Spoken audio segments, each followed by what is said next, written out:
이때 세종께서 야광보살을 상대로 하여 팔만의 보살에게 말씀하셨다. 야광이여, 그대는 이 대중 가운데 있는 한량없는 천신, 용왕, 야차, 아수라, 인비인, 비구, 비구니, 우바이, 우바세와 성문을 구하는 이, 벽지불을 구하는 이, 불도를 구하는 이들을 보고 있는가? 이 대중들 중 부처님 앞에서 묘법 연화경의 한 개송, 한 구절이라도 듣고 한 생각이라도 따라서 기뻐한 이들에게는 내가 모두 수기를 주노니 마땅히 안육따라 삼막삼보리를 얻으리라. 부처님은 야광보살에게 말씀하셨다. 또 열애가 열반한 후에 어떤 사람이 이 묘법 연화경의 한 개송, 한 구절이라도 듣고 한 생각이라도 따라서 기뻐하는 이에게는 내가 안육따라 삼막삼보리의 수기를 주노라. 또 어떤 사람이 묘법 연화경에서 한 구절이라도 받아 지니고 읽고 외고 해설하고 베껴 쓰거나 이 경전을 공경하기를 부처님 같이 하여 갖가지 꽃, 향, 의복, 풍악으로 공양하거나 혹은 합장하고 공경한다면 이 사람들은 이미 10만억 부처님께 공양하였고 또 여러 부처님 계신 데서 큰 서원을 성취하고 중생을 가없이 여기어 이 인간 세계의 난주를 알아야 하느니라. 야광이여, 어떤 사람이 묻기를 어떠한 중생이 오는 미래의 세상에서 부처가 되겠느냐 하거든. 이런 사람들이 미래 세상에서 반드시 성불하리라고 대답하여라. 그 이유는 만일 선남자와 선여인이 묘법 연화경의 한 구절이라도 받아 지니고 읽고 외고 해설하고 베꼈으며 갖가지로 이 경을 공양하되 꽃, 향, 의복, 풍악 등으로 하거나 합장하고 공경하면 이 사람은 온 세상이 우러러 받드는 자이어서 열애에게 공양하는 것처럼 공양해야 할 것이기 때문이니라. 그러므로 마땅히 알아라. 이 사람은 대보살로서 안육따라 삼막삼보리를 성취하였건만은 중생을 가엾이 여기어서 이 세상에 태어나기를 원하여 묘법 연화경을 널리 연설하느니라. 하물며 전부를 받아 지니며 갖가지로 공양하는 일은 말할 필요가 없느니라. 야광이여, 이 사람은 청정한 업보를 스스로 버리고 내가 열반한 뒤에 중생을 가엾이 여겨서 나쁜 세상학세 말법에 나와서 이 경을 널리 연설하는 줄로 마땅히 알아라. 만일 이 선남자와 선여인이 내가 열반한 뒤에 가만히 한 사람만을 위하여 이 묘법 연화경에서 한 구절이라도 설해준다면 이 사람은 열애의 심부름꾼이며 열애가 보내신 자이며 열애의 일을 행함이니라. 하물며 대중 가운데서 여러 사람들을 위하여 널리 연설함은 더 말할 필요도 없느니라. 야광이여, 어떤 사람이 나쁜 마음을 가지고 일겁 동안 부처님 앞에 나타나 부처님을 최방하고 욕하더라도 그 죄는 오히려 가벼울 것이나 어떤 사람이 한마디 나쁜 말로써 집에 있는 이나 집을 떠난 이가 묘법 연화경을 읽고 외는 것을 회방한다면 그 죄는 매우 무거우니라. 야광이여, 묘법 연화경을 읽거나 외는 이가 있으면 이 사람은 부처님의 장엄으로 스스로를 장엄하게 하는 이이며 열애께서 어깨로 업어주는 자이니라. 그가 있는 곳을 향하여 마땅히 예배할지니 일심으로 합장하고 공경하고 공양하며 존중하고 찬탄하며 꽃, 향, 비단, 의복, 음악 등 사람이 가진 최상의 공양물로서 공양할 것이며 천상의 보배를 공양할 것이니라. 그 까닭을 말하면 이 사람이 환희하여 설하는 법문을 잠깐이라도 들으면 곧 구경의 안육따라 삼막삼보리를 얻게 되기 때문이니라. 이때 세종께서 이 뜻을 거듭 펴시려고 개송으로 말씀하셨다. 부처의 도에 머물러서 자연지를 이루고자 하면 묘법 연화경을 받아 지니는 이를 부지런히 공양할 것이며 만일 누구나 빨리 일체종지를 얻고자 하면 묘법 연화경을 받아 지니고 받아 지닌 이를 공경할지니라. 어떤 사람이 있어 묘법 연화경을 받아 지니면 그는 부처님의 심부름꾼이고 중생을 가엾게 여기는 이니라. 이 묘법 연화경을 받아 지니는 이들은 청정한 국토를 버리고 중생을 위해 이 세상에 나는 이 받듯이 알아라. 이 사람은 나고 싶은데 마음대로 나는 그는 이 악세에서 위없는 법을 널리 설하느니라. 하늘의 꽃, 하늘의 향, 천상의 훌륭한 의복, 천상의 기묘한 보배로 설법하는 이에게 공양할지니라.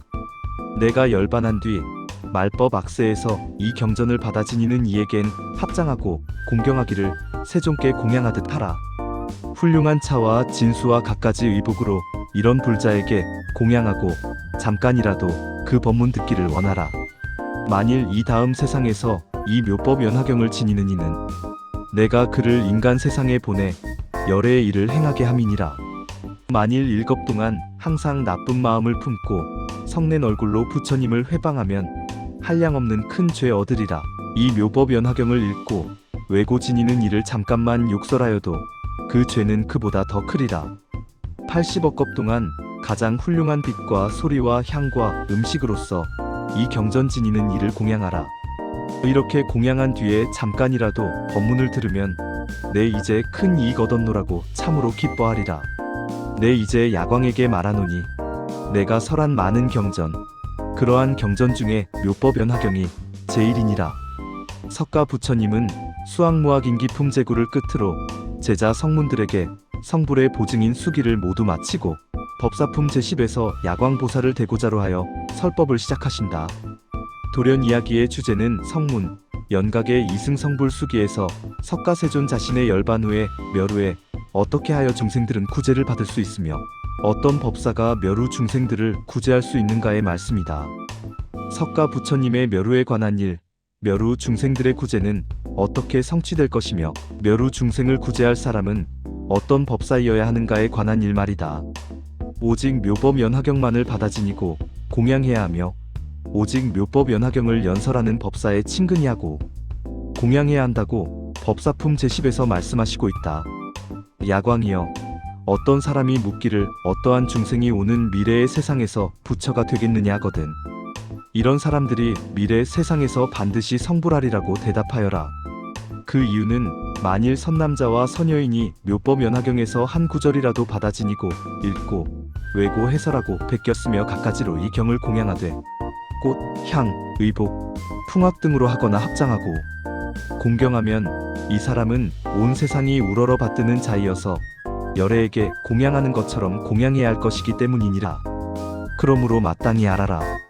이 사람은 대보살로서 안육따라 삼막삼보리를 성취하였건만은 중생을 가엾이 여기어서 이 세상에 태어나기를 원하여 묘법 연화경을 널리 연설하느니라. 하물며 전부를 받아 지니며 갖가지로 공양하는 일은 말할 필요가 없느니라. 야광이여, 이 사람은 청정한 업보를 스스로 버리고 내가 열반한 뒤에 중생을 가엾이 여겨서 나쁜 세상학세 말법에 나와서 이 경을 널리 연설하는 줄로 마땅히 알아라. 만일 이 선남자와 선여인이 내가 열반한 뒤에 가만히 한 사람만을 위하여 이 묘법 연화경에서 한 구절이라도 설해준다면 이 사람은 열애의 심부름꾼이며 열애가 보내신 자이며 열애의 일을 행함이니라. 하물며 대중 가운데서 여러 사람들을 위하여 널리 연설함은 더 말할 필요도 없느니라. 석가 부처님은 모든 삼세제불의 부처님처럼 삼승방편을 먼저 설하여 중생의 기근이 올라오면 그때에 맞추어 일불승진실인 묘법연화경을 설해 모든 중생을 성불시키는 일대사인연의 부처 출세의 본회를 성취한다고 말씀하셨다. 그래서 묘법연화경을 설하기 전에 42년간 화엄경, 아함경, 방등경, 반야경 등의 무수한 경문을 설해 성문승 연각승, 보살승을 진실 일불승을 위한 방편으로 삼으셨다. 그런데 성문, 연각의 이승은 아라한과의 깨달음에 만족하여 자신의 깨달음이 진정한 깨달음이라고 생각하여 다른 중생들을 구제하려는 보살도 보살승을 구하지 않아 석가 부처님은 오랜 시간 동안 너희들 성문들은 절대 성불의 구제를 받을 수 없다고 심하게 꾸지람을 받아왔었다. 때에 이르러 석가 부처님은 묘법 연화경을 설하기 전 무량이경에서 42년 미현진시를 말씀하시고 그러면 빨리 부처의 깨달음을 얻기 위해서는 어떠한 법문을 수행해야 합니까라는 보살들의 질문에 하나의 경문이 있다고 말씀하시며 곧바로 무량이처 삼매명상 선정에 들어가셨다. 이런 후 하늘에서 꽃이 내리고 대지는 진동하며 석가 부처님의 이마에서 빛이 발하여 동방 1만 8천에 온 세상을 비추었다. 깜짝 놀란 미륵보살은 문수사리보살에게 이런 연유를 묻는다. 문수사리보살은 부처님은 지금까지 없었던 미증류의 묘한 훌륭한 법을 설하려 하시는 것이라 말하며 먼 과거에 1월 등명불 스라에 있었을 때의 지금과 같은 서상을 말하며 이런 현상 후에 묘법연화경을 설하셨다고 말한다. 그 후 석가 부처님은 명상에서 일어나 성문들을 향해 말씀하신다. 지혜제일의 상근의 성문 사리불에게 제법실상 10여 시를 설하고 수기를 하시고 중군의 4대 성문 제자들에게 3차화택의 비유로서 깨닫게 하고 수기를 하셨다. 그래도 이해하지 못한 하근의 성문들에게는 삼천진점겁전의 대통지승불 때부터 자신과 성문들은 스승과 제자의 관계였다는 인연을 이야기하여 일깨워주고 끝내 수기를 하신다. 석가 부처님은 그 당시 19세에 출하하여 30세에 보리수 나무 아래에서 깨달아 성불하셨다고 알고 있었지만 사실은 그 삼천진점검 먼 옛날에 대통지승불의 16번째 아들 왕자가 대통지승불의 묘법연화경 설법을 듣고 오랜 기간 지금의 제자들에게 묘법연화경을 설하고 수행하여 성불하신 자신이었던 것이다. 부르나, 교진여 등의 500제자와 아난, 나후라 등의 성문 2000명의 하근의 제자 모두에게 향후 미래에 모두 묘법연화경을 수행하여 성불한다고 하여 성문 제자들의 수기를 모두 마치신다. 절대로 성불할 수 없다는 성문 제자들에게 때에 이르러 묘법연화경을 설하여 삼승방편 일불승 진실을 깨닫게 하신 것이다.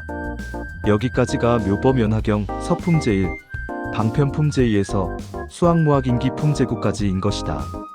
이렇게 절대로 성불할 수 없다는 성문 제자들을 모두 수기함으로써 묘법연화경의 커다란 주제인 불법은 선인 악인의 구별 없이 일체 중생 모두가 성불하는 가르침이라는 것으로 부처 출세 본회를 성취하시려는 것이다. 출세 본회 성취의 결말은 자신의 묘로 일체 중생을 성불시키는 것이다. 그래야 불법은 시공간을 초월한 모든 일체 중생을 남김없이 모조리 성불시키는 평등대회의 법이 되는 것이기 때문이다. 그래서 석가 부처님 제세의 보살, 성문, 연각을 모두 수기하신 후 부처님은 이 묘법연화경 법사품 제10에서 곧바로 야광보살을 대고자로 자신의 묘루 중생들의 구제, 성불에 관한 이야기를 시작하시는 것이다. 이 묘법연화경의 일개일구를 듣고 환희하면 빠짐없이 누구나 수기를 받으리라고 말씀하시면서 부처님 열반 후의 묘루에 있어서도 또한 그러하다고 말씀하신다. 또한 법사 쪽 스승의 입장 사람에 대해서는 자신의 묘루 중생에게 묘법연화경을 설하기 위해 본래라면 악세에 태어날 필요가 없음에도 불구하고 청정한 업보를 버리고 악세에 태어나 묘법연화경을 수지, 독, 송, 해설, 서사하고 공양하고 중생을 교화한다고 하신다. 그 법사의 공덕은 커서 중생들은 그 법사를 부처와 같이 공경해야만 한다고 말씀하신다. 그리고 이 법화경 행자에 대해 악구를 하는 죄는 부처를 7 동안 헐뜯는 죄보다도 무겁고 찬탄하는 공덕은 7 동안 부처를 찬탄하는 공덕보다 뛰어나다고 말씀하신다. 내가 열반한 뒤 말법 악세에서 이 경전을 받아 지니는 이에겐 합장하고 공경하기를 세종께 공양하듯 하라. 훌륭한 차와 진수와 갖가지 의복으로 이런 불자에게 공양하고 잠깐이라도 그 법문 듣기를 원하라. 만일 이 다음 세상에서 이 묘법연화경을 지니는 이는 내가 그를 인간 세상에 보내 열애의 일을 행하게 함이니라. 만일 7 동안 항상 나쁜 마음을 품고 성낸 얼굴로 부처님을 회방하면 한량없는 큰 죄 얻으리라.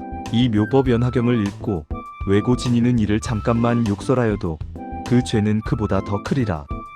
80억겁 동안 가장 훌륭한 빛과 소리와 향과 음식으로서 이 경전 지니는 이를 공양하라. 이렇게 공양한 뒤에 잠깐이라도 법문을 들으면 내 이제 큰 이익 얻었노라고 참으로 기뻐하리라. 내 이제 야광에게 말하노니 내가 설한 많은 경전 그러한 경 중에 묘법연화경이 제일이니라. 이때 부처님께서 야광보살에게 말씀하셨다. 내가 설하는 경전은 한량없는 천만억으로서 이미 설한 것, 지금 설하는 것, 장차 설할 것이 있는데 그 가운데에서 이 묘법연화경이 가장 믿기 어렵고 이해하기 어려우니라. 야광이여, 이 경은 여러 부처님의 은밀하고 중요한 법장이니 부질없이 선포하여 함부로 사람들에게 말하지 말라. 이 경은 모든 부처님 세존들이 수호하는 것으로서 옛적부터 한 번도 드러내 설하지 않았느니라. 이 경은 열애가 살아있는 지금에도 원망과 질시가 많은데 하물며 열반한 뒤에는 더욱 그러하리라. 야광이여, 열애가 열반한 뒤에 어떤 사람이 이 경전을 능히 쓰고 지니고 읽고 외고 공양하며 다른 사람에게 말하는 이는 열애가 곧 그에게 옷으로 덮어줄 것이며 다른 세계에 있는 여러 부처님의 혼염하시는 바가 되리라. 이 사람에게는 크게 보는 힘과 염원하는 힘과 선근의 힘이 있으니 이 사람은 열애와 함께 자며 열애가 손으로 그의 머리를 쓰다듬어 주리라. 야광이여, 어디서든지 이 경을 설하거나 읽거나 외거나 쓰거나 이 경전이 있는 곳에는 마땅히 칠보로 탑을 쌓되 지극히 높고 넓고 장엄하게 꾸밀 것이요 다시 사리를 봉안하지 말라. 이 가운데에는 이미 열애의 전신이 있기 때문이니라. 이 탑에는 마땅히 온갖 꽃과 향과 비단과 음악으로 공양하고 공경하고 찬탄해야 하느니라. 만일 어떤 사람이 이 탑을 보고 예배하고 공양한다면 이 사람은 이미 안육다라 삼막삼보리에 가까워진 줄을 알아야 하느니라. 야광이여, 만일 제가이거나 출가이거나 혹은 보살도를 닦는 자로서 이 묘법 연화경을 보고 듣거나 외고 쓰거나 공양하지 못하는 자는 아직 보살도를 잘 행하지 못함이요 이 경을 들을 수 있는 자라야 비로소 보살도를 잘 행한다는 것을 알아야 하느니라. 중생 가운데 불도를 구하는 이가 묘법 연화경을 보거나 들어 믿고 이해하고 받아 지닌다면 이 사람은 안육다라 삼막삼보리에 가까워진 줄을 알아야 하느니라. 야광이여, 비유하면 어떤 사람이 목이 말라 물을 구하려고 고원에서 우물을 팔 때 마른 흙이 나누는 것을 보고는 물이 아직 먼 줄을 알거니와 파기를 수지 아니한 결과 젖은 흙이 나옴을 보고 점점 더 파서 진흙이 나오게 되면 마음속으로 물이 가까워진 줄을 아는 것과 같으니라. 보살도 그와 같아서 이 묘법 연화경을 듣지도 못하고 이해하지도 못하고 닦아 익히지도 못한다면 이 사람은 안육다라 삼막삼보리에 이르기 아직 먼 줄로 알 것이요 만일 듣고 이해하고 생각하고 받아 익힌다면 반드시 안육다라 삼막삼보리에 가까워진 줄로 알아라. 왜냐하면 모든 보살의 안육다라 삼막삼보리가 모두 이 경에 속하기 때문이니라. 이 경전은 방편의 문을 열어서 진실한 모습을 보이느니라. 이 법화경묘법 연화경의 법장은 깊고 굳으며 아득하고 멀기 때문에 능히 이르를 사람이 없느니라.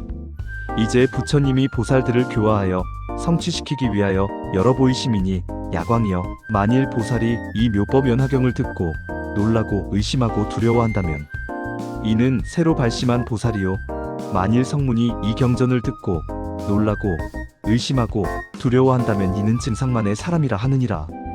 야광이여, 만일 선남자와 선여인이 열애가 열반한 뒤에 사부대중을 위하여 이 묘법 연화경을 설하려면 어떤 방식으로 해야 할 것인가?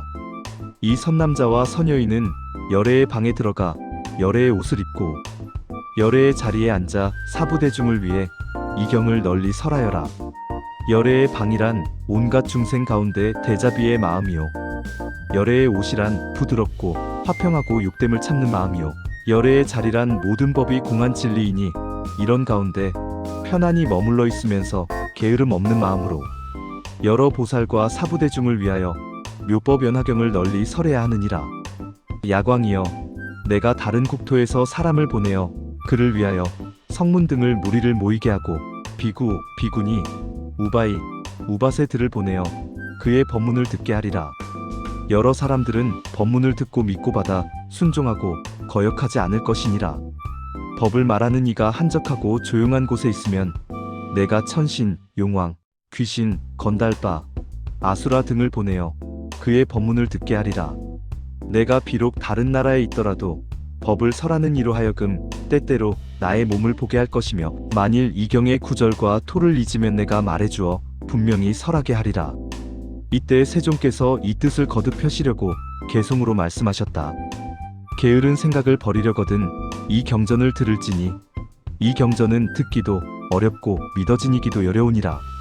어떤 사람이 목이 말라서 고원에 우물을 팔 적에 마른 흙이 나옴을 보고는 샘물이 아직 먼 줄을 알고 점점 파서 진흙이 나오면 물줄기가 가까운 줄을 아느니라. 야광이여, 마땅히 알아라.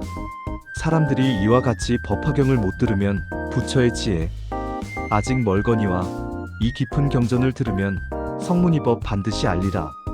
이 경은 모든 경전이 왕인이 듣고 깊이 생각한다면 이 사람은 부처의 지혜에 가까워졌음을 알리라. 어떤 사람이 이 경을 설하려면 열애의 방에 들어가 열애의 옷을 입고 열애의 자리에 앉아 대중 가운데 두려움 없이 분별하여 널리 설해야 하리요. 큰 자비심은 방이 되고 부드럽고 참는 것은 옷이 되고 공안 진리는 자리가 되니 여기에 앉아 법을 설하여라. 이 경전 설할 때에 어떤 이가 욕설을 하거나 칼로 치고 돌을 던져도 부처님 생각해 참으라. 나는 천만억 국토에서 깨끗하고 견고한 몸 나타내어 한량없는 억겁의 중생을 위하여 법을 설하리. 내가 열반한 뒤에 이 묘법 연화경을 설하는 이에게는 내가 조화로 만든 비구, 비구니들과 청신사, 청신녀를 보내어 법사에게 공양하게 하여 여러 중생을 인도하여 모아놓고 법을 듣게 하리라. 만일 사람이 악심으로 칼, 막대기, 돌로 해하려 하면 조화로 만든 사람을 보내어 법사를 호위하도록 하리라. 어쩌다 법을 설하는 사람이 쓸쓸한 곳에 홀로 있어 정막과 고요 속에 이 묘법 연화경을 읽고 외우면 그때에 내가 청정하고도 광명 있는 몸 나타내어 구절이 막히고 토를 잊으면 알려주어 통탈하게 하리라. 이런 공덕 부족한 사람 사부대중에게 법을 설하거나 외딴 곳에서 이 묘법 연화경을 외워 큰 소리로 읽으면 나의 몸을 보게 되리라. 만일 사람이 외딴 곳에 있으면 천신, 용, 야차, 귀신을 그들에게 보내어 그들로 하여금 법 듣는 대중 되게 하며 이런 법사를 친근히 하는 이는 보살의 도를 빨리 얻으며 이런 법사를 따라 배우면 항사부를 뵙게 되리라. 석가 부처님은 자신의 묘루 특히 말법 시대에 이 묘법 연화경을 지니는 자 사람에게 합장하고 공경하기를 자신에게 공양하듯 하라고 거듭 당부하신다. 자신은 제세의 모든 성문 제자들에게 이미 수기를 모두 마치었으며 자신이 없는 묘루에 일체 중생이 구제받고 성불하기 위해서는 오로지 진실일불승인 묘법연화경의 가르침에 의해서만 가능하다는 것을 거듭 당부하시는 것이다. 내가 이미 설한 화엄경, 아함경, 방등경, 반야경 등의 묘법연화경을 설하기 이전의 모든 경전과 내가 지금 설하는 법화경의 개경인 무량이경, 마땅히 설한다는 벽화경, 설법 후 열반 직전에 설하신 열반경, 이 모든 가운데 묘법연화경이 가장 믿기 어렵고 이해하기 어려운 최고의 경이라고 거듭 말씀하신다. 이 묘법연화경은 열애가 살아있는 지금도 원망과 질시가 많은데 열반 후에는 더욱 그러하니 열반 후에 이 묘법연화경을 설하는 사람을 손으로 머리를 쓰다듬어 주리라. 또한 이 묘법연화경이 소주한 탑을 보고 예배하고 공양한다면 이미 이 사람은 성불에 가까워진 줄로 알아야 하며 이 묘법연화경을 보고 듣고 공양하지 못하는 보살, 제가 출가는 보살도를 행하지 못하는 것이며 이 묘법연화경을 들을 수 있는 사람이어야 비로소 보살도를 잘 행하는 자라고 알아야 한다고 당부하신다. 거듭 열애의 묘루에 사부대중, 묘루 일제중생을 위하여 이 묘법연화경을 설하려고 하면 어떠한 자세여야 하는가를 말씀하신다. 열애의 실방에 들어가 열애의 의옷을 입고 열애의 좌자리에 앉아 이 묘법연화경을 설해야 하리라고. 열애의 실에 들어감이란 일체중생을 구제해 나간다는 대자비심의 마음이고 열애의 의를 입음이란 일체중생을 구제해 나갈 때 생기는 여러가지 어려움을 인내하는 각오이며 열애의 좌에 앉음이란 제법이 실상임을 갖지 않은 부처의 경지이다. 묘법연화경을 설하는 사람은 열애가 보낸 자이며 열애의 일을 행함이니라. 끝으로 석가 부처님은 자신의 묘루 묘법연화경을 홍통하는 자에게 어려움이 다투어 일어났을 때는 제천 등을 파견하여 반드시 수호하리라는 약속을 하며 법사품 제10을 마치신다.